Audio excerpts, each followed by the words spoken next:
히틀러는 소련을 공격할 때 이 전쟁을 통상적인 전쟁, 즉 적국을 제압해서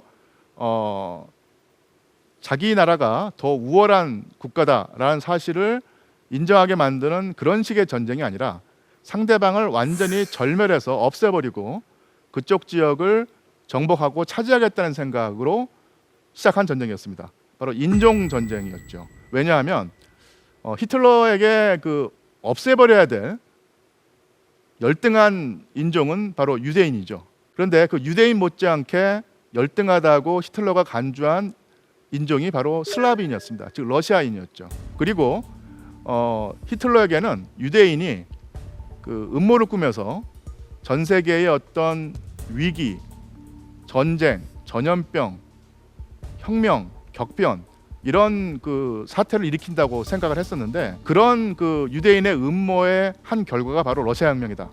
따라서 그 러시아 혁명의 결과로 성립한 소비에트 연방은 유대인의 지배를 받는 그런 국가이기 때문에 반드시 없애버렸다 생각을 했던 것이죠. 그래서 히틀러에게 유대인은 곧 공산주의자고 공산주의자는 곧 유대인이었습니다. 그런 유대인의 지배를 받는 그리고 공산주의를 표방하는 소련을 러시아를 완전히 없애버리고 그 지역을 독일군이 정착지로 삼겠다는 것이 전쟁의 목적이었기 때문에 전쟁에서 독일군은 상당히 정도가 아니라 인간의 상상을 뛰어넘는 잔혹한 행위를 소련 민간인을 상대로 자행하게 됩니다.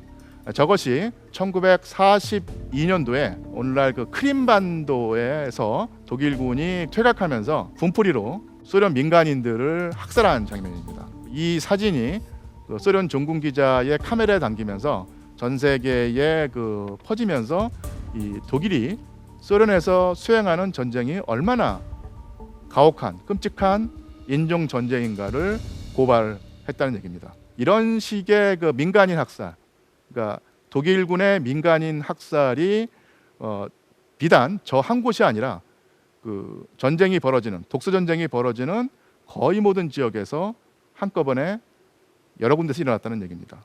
한때 전쟁이 끝나고 나서 저런 식의 그 민간인 학살을 자행했던 부대는 독일 정규군이 아니라 나치당 밑에 있는 그 무장친위대 내지는 학살을 전담하는 SS 부대의 행위였고 일반 정규군 독일 군인들은 저런 식의 민간인 학살에 참여하지 않았다는 식의 어떤 얘기가 있었는데 1990년대와 2000년대 초에 독일의 그 젊은 역사학자들이 연구 성과를 제시하면서 저런 민간인 학살에 나치의 무장친위대 SS뿐만 아니라 독일 정규군도 적극적으로 가담을 했고 어떤 경우는 주도적으로 저런 민간인 학살을 저질렀다는 사실을 밝혀냈습니다. 지금은 최소한 역사학계에서는 민간인 학살이 나치 당 밑에 있는 특수한 부대의 그 만행이 아니라 독일군 전체의 어떤 그 행위였다는 사실이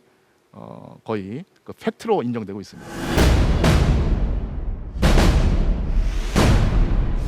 사실은 한반도는 동아시아에 그 위치해 있기 때문에 아무래도 그 우리에게 가까운 그리고 우리나라 역사와 더 밀접한 연관이 있는 태평양 전쟁에 더 관심이 쏠렸었고요.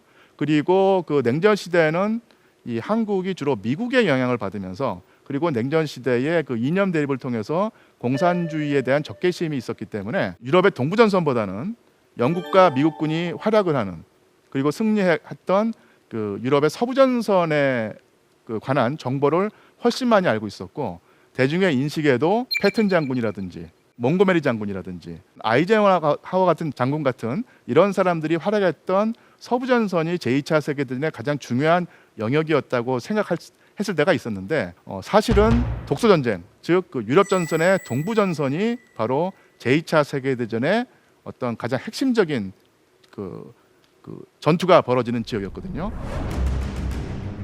제2차 세계대전에서 인력과 물자의 규모 면에서 유럽 전역이 동아시아와 태평양 전역을 압도했는데요.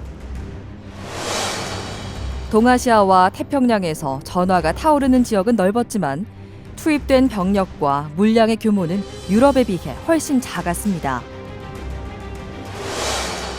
유럽 전역 중에서도 미국은 시종일관 동부전선을 우선시했습니다. 북아프리카 전선에 투입된 독일군 병력은 4개 사단에 불과했고, 같은 시기 유럽 동부전선에 투입된 독일군 병력은 260개 사단에 이를 정도였습니다. 독일군 병력의 약 5분의 4가 동부전선에서 소련 군대와 격돌했고, 독일군 사상자의 5분의 4 이상이 동부전선에서 발생하는 등 동부전선의 핵심 전투 독소전쟁은 소련군의 승전으로 마무리됩니다. 제2차 세계대전에서 연합군의 승리를 이끈 것으로 알려진 노르망디 상륙작전은 이미 전쟁의 승패가 결정난 뒤에 단행됐고, 유럽 동부전선에서 벌어진 독소전쟁이 제2차 세계대전의 흐름을 결정지었습니다.